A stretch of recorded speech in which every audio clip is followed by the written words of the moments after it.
খরায় মাছ ধরে দেখেন, নদীর মাছ, অরিজিনাল যমুনা নদীর মাছ কিভাবে খরা দিয়ে এই যে মাছ তুলতেছে দেখেন।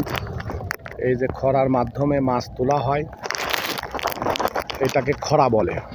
এটা হলে যমুনা নদী, খরার মাধ্যমে যে মাছ তুলতেছে। ওই দেখেন বিভিন্ন জাতের মাছ। এই যে আমি আছি খরার সাথে, এই যে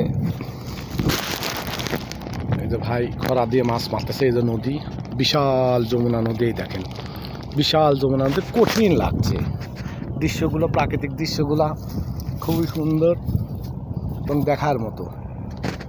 এই যে নদী, যমুনা নদী বলে।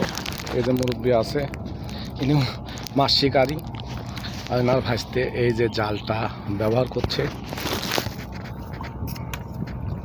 খুবই সুন্দর বিশাল যমুনা নদী দেখেন। এই যে বিশাল যমুনা নদী, এটা হলো সিরাজগঞ্জ।